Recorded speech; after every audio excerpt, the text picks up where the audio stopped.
It's good, Josh Project Man. Today we're back at again with another video. This is going to be, as you can see, we're right back in this position. Clash in Paris. We're going to do a quick review and a little rundown right now of the goddamn show, man. So we're going to start off with the boy, man. My tribal chief, Roman Reigns, kicked us off. Well, technically, Bronson Reed, the tribal thief, with the Shula follow around his neck. Roman shoes got around his goddamn neck because he sold them, robbing him for the J's, man. And then Roman Reigns came out there. The crowd is loving Roman Reigns. So we come on down there, man. And then the match, I think I gave like a 6.5, 7, because for me, it took a while to really hit that next level of interest. I think the match ended with a spear from Roman Reigns for the 1, 2, 3. And Paul Heyman comes in there and he's like, "Oh, you are tribal chief," basically crying and surrendering to Roman, like, "Yo, I promise. Oh, y'all be good." And Roman proceeds to say, "All right," and he gave him the shoes back. Funny, Paul Heyman gave him the shoes that Bronson had took. So he took the shoes away from Bronson, and he proceeded to then choke Paul Heyman out, man. Guillotine choke around that fat goddamn gullet he calls a neck. Man, he got done, locked it in tight, and made him pass out. And that brings out, did Bronson Reed attack him again? I forget. I don't think Bronson Reed attacked him again, but I do know what did happen. I think he was beating up Bronson Reed or whoever, and he was on top of the announce table and gets speared by Braun Breaker and sends him through the announce table. And, he's, tweaking out and throwing his head, you know what I'm saying? Like, he doing all that, you know what I'm saying? And, it was crazy.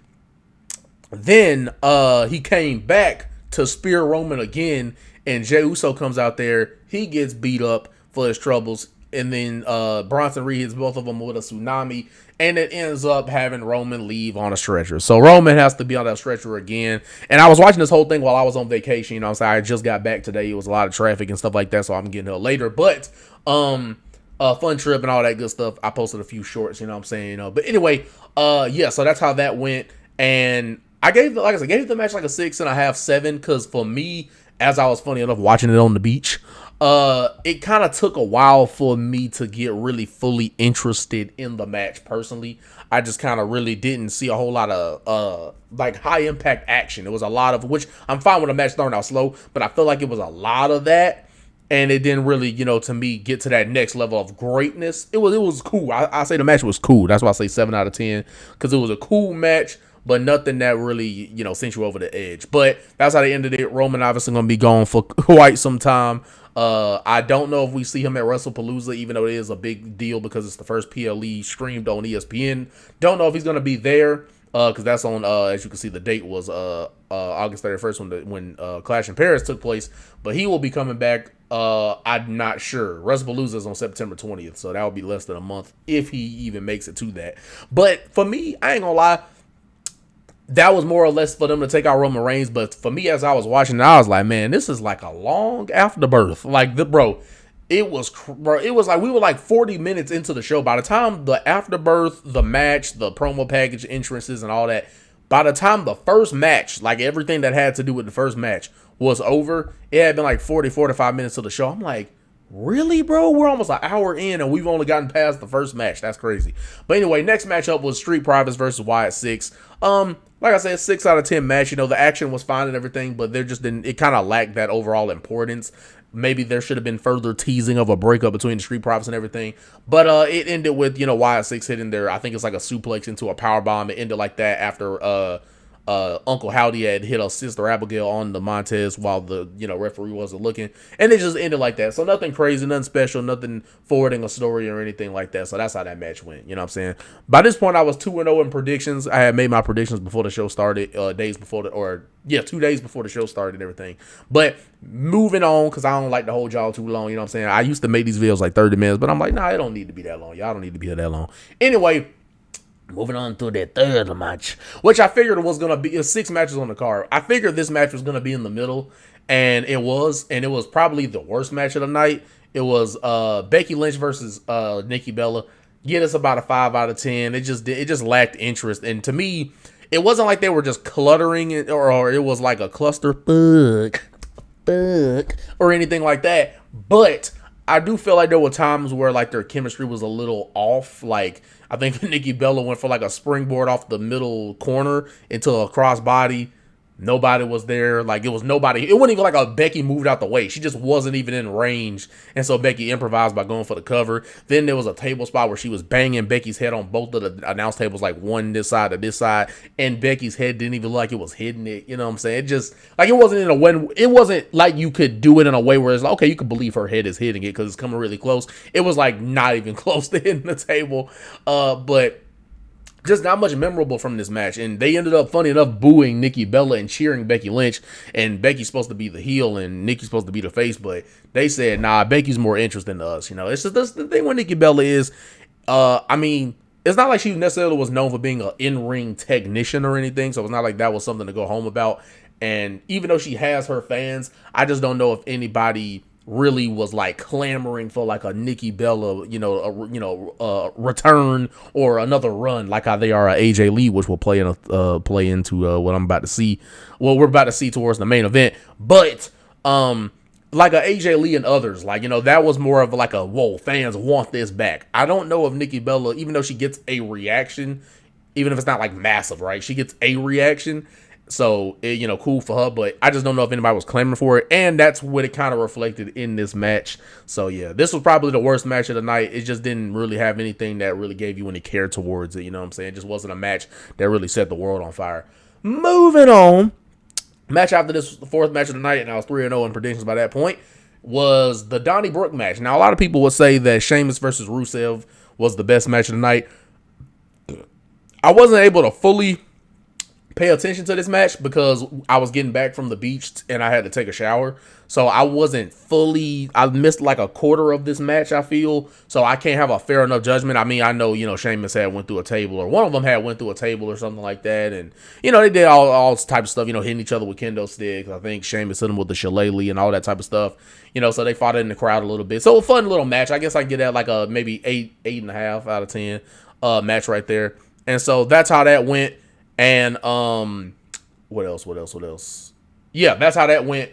And the match actually ended with, I think, Rusev delivering his submission hold that he calls the accolade, I think. And he had the shillelagh in his mouth, like, wrenching back, I think. And then he wrenched like all the way back, and that led to Sheamus actually tapping out. So 8.5 out of 10 match. And I wasn't, even though I was 4-0 in predictions by this point, I was correct. But I didn't expect a tap out from Sheamus, man. I wasn't expecting that. We know they're both, funny enough, brawling brutes. That used to be Sheamus's group's name. But they're both brutes that definitely brawl it out. That's what they've been doing week up after week. And, it was a nice little, mid-card feud, pretty good match that they had right there. It had all the chaos that you would kind of want in that type of match between these hard-hitting guys. So 8 to 8.5 out of 10, I give this match. Like I said, I probably give it an 8 because I couldn't fully like watch and invest and pay attention to it like I wanted to, because I was also spending time with family, keep in mind, as I was watching this. So some of this I actually might watch back. But for me, my personal opinion in Paris, match of the night for me was the co-main event, and that was John Cena versus Logan Paul, man. Now, I know a lot of people don't like Logan Paul because of maybe things he's done in the past, maybe because he just feels like an asshole to you in real life, but obviously he has great athleticism, has picked up on the wrestling thing pretty quick. And, man, they were goddamn doing all types of stuff in this match. If you know different wrestlers from the past, Cesaro was known for delivering those European uppercuts, and we saw a lot of that from Logan Paul in this match. And this crowd was going crazy for John Cena, by the way. From the cheer he got when his music played to them going like, Paris loves Cena a lot. It was like, da da da da da da Cena, da da da da da. Like, they were doing all types of different sing-alongs and chants for Cena.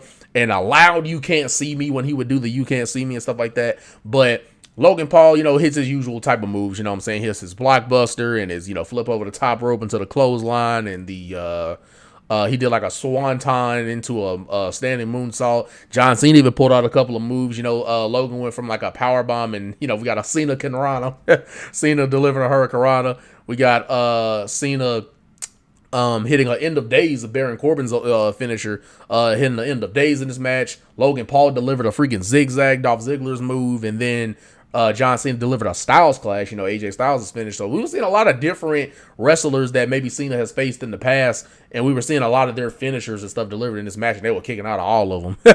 But Cena hit a AA. I think he hit 2 AAs on Logan Paul in the match. He kicked out of both of them, which was freaking insane. Yeah, that was insane how he did that.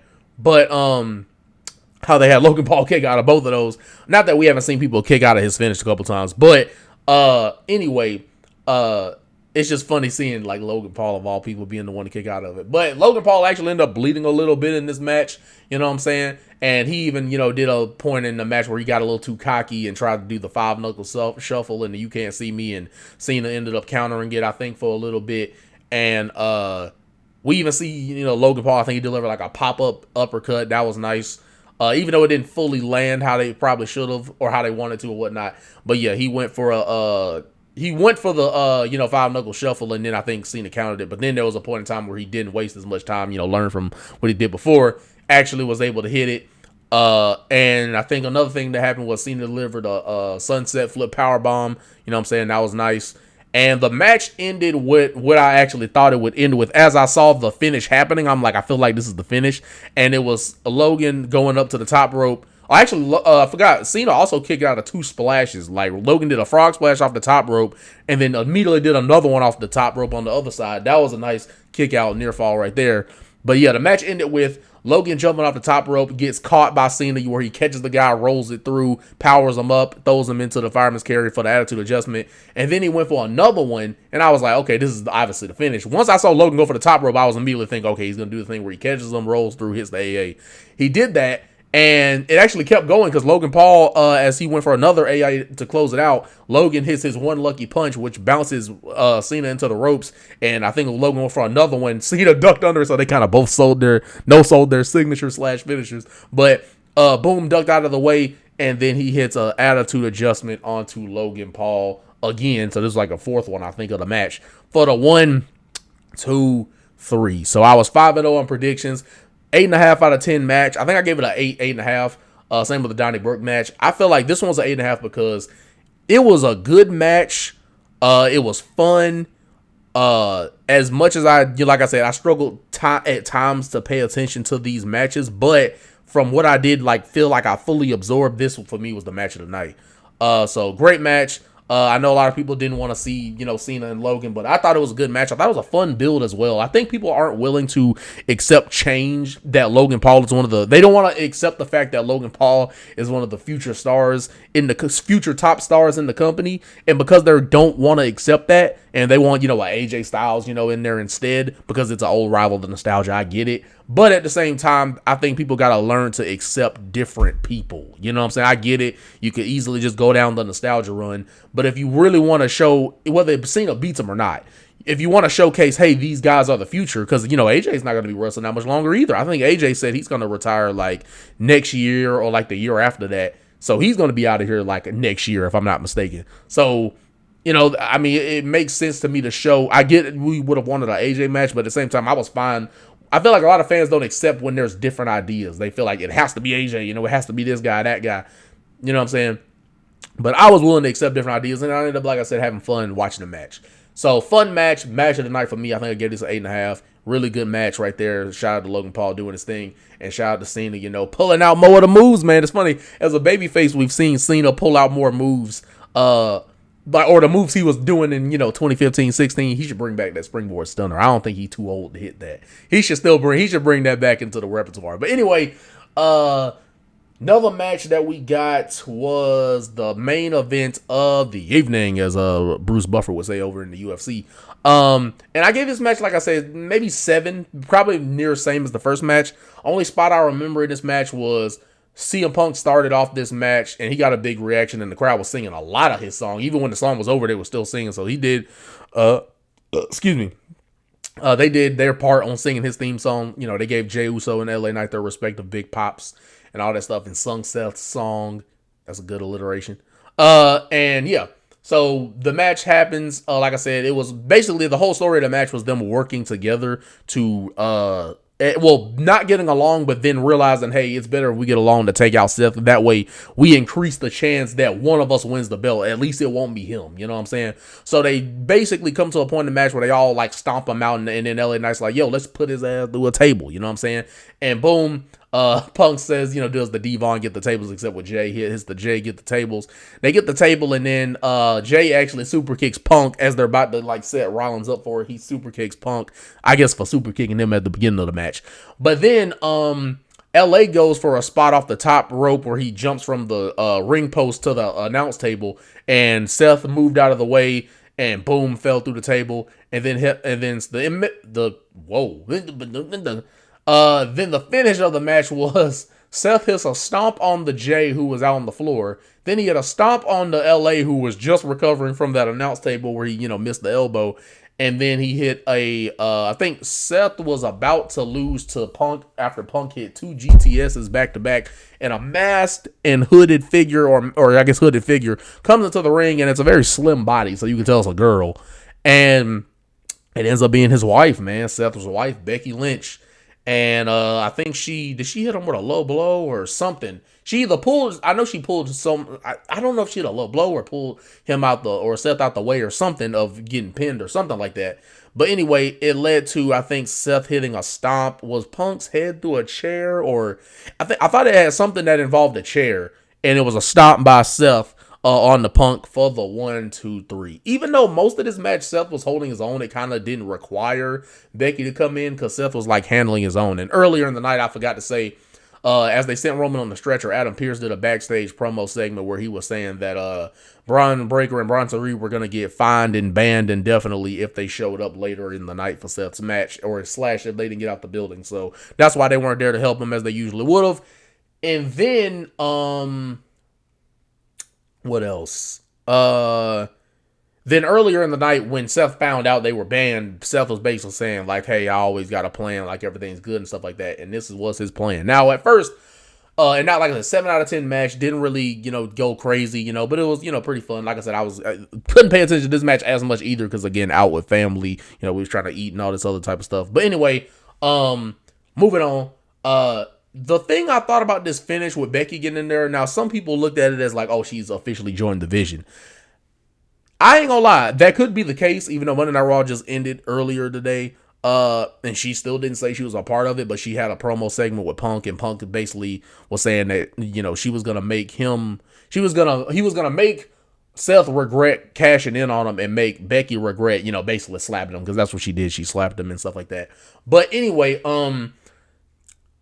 I don't know if she's part of the Vision, which, for those who don't, Becky Lynch is, Seth and Becky are, married and stuff like that, and they're both, top stars in the industry. So anyway, it's just a further context. But anyway, so Becky, the Intercontinental Women's Champion, she, like I said, got involved in this match. And at first I looked at it as like, I didn't even see it as like a massive thing, like, oh my God, Becky Lynch joins the Vision, alongside her husband and stuff like that.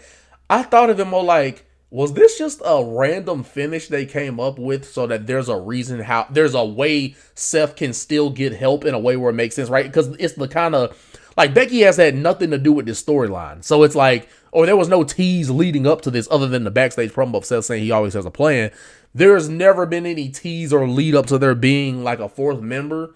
So that made me kind of think, was this just the easy layup? Like, okay, well, everybody knows they're married, so I guess we'll just have Becky help him win. So that's what it felt like. It didn't even feel like, oh my God, Becky has joined the faction. Like, we're going to get, AJ Lee, maybe because I think Seth in the match, which I missed this, but other people saying it, how Seth basically yelled at Punk that he hates him and he hates his family. And, AJ Lee is his wife. AJ Lee was my favorite, first wrestling crush when I was growing up as a kid and stuff like that. But anyway, further context. Anyway, so everybody's thinking like AJ Lee, which I would be, excited for that, man. It's been a couple of Royal Rumbles that have passed by where I thought she was coming back and she didn't. But she's, a fun, great individual, great wrestler and stuff like that. So it would be great to see her back. And that's what a lot of people were saying. Like, do we get this at WrestlePalooza? CM Punk and AJ Lee, both two top stars that are married in real life, versus Seth and Becky, same situation, top stars married in real life, stuff like that.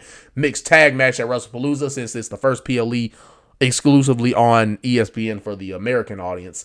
So I didn't get that coming out of this, honestly. I mean, I did think like, oh, AJ Lee could even score. I thought about that, but I didn't think of like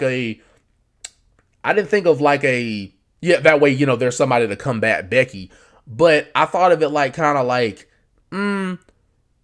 this didn't really feel like a, oh my God, the revealing of a new member. It felt more like a, okay, they kind of just went with the easy route. Like, okay, we know him and Becky are married, so like she'll just help him win.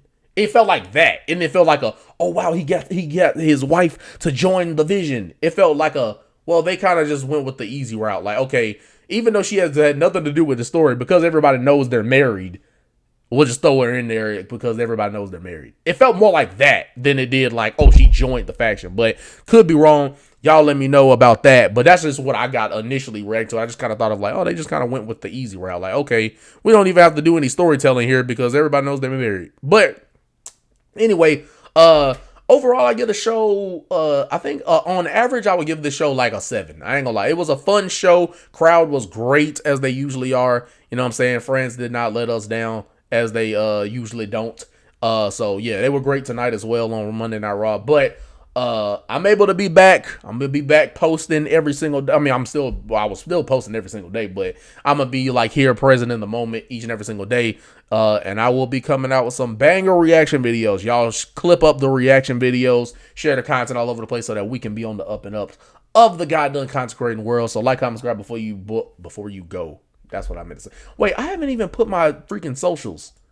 My socials are all down here. I gotta put my socials on here when I do the background. Gotta do that. But anyway, those are all my socials. It's DJ's a Prodigy everywhere. You know, Instagram, YouTube, Twitter, XX, Twitter, Instagram, all that stuff. It's all the same. But anyway, love to appreciate you guys. And at the end of the day, we're gonna say it is what it is. What's gonna be this Prodigy. Continue to come out with the content division bangers over and over again for you guys, doing my thing and doing it well till I get to the top of the goddamn mountain. And I was actually 6-0, clean sweep on predictions. I predicted the winners of the match, and I got all those things correct. So y'all let me know what y'all record was when it came to predicting, and let me know what y'all thought. There we go. That works. Let me know y'all thoughts on the Clash in Paris PLE as a whole, and what you rated out of 10. And also, like I said, your thoughts on it as a whole. And like, you know, as you predicted, was it correct? Did you get something wrong? Let me know. Let's just have a conversation down below in the comments. But see you guys in the next video. We're gonna keep doing our thing and doing it well. We ain't stopping and we ain't quitting because it ain't in us to do it, man. But love, appreciate you guys, and I shall see y'all in the next video. Like, comment, subscribe to the channel. That is the vibe that DJ's on.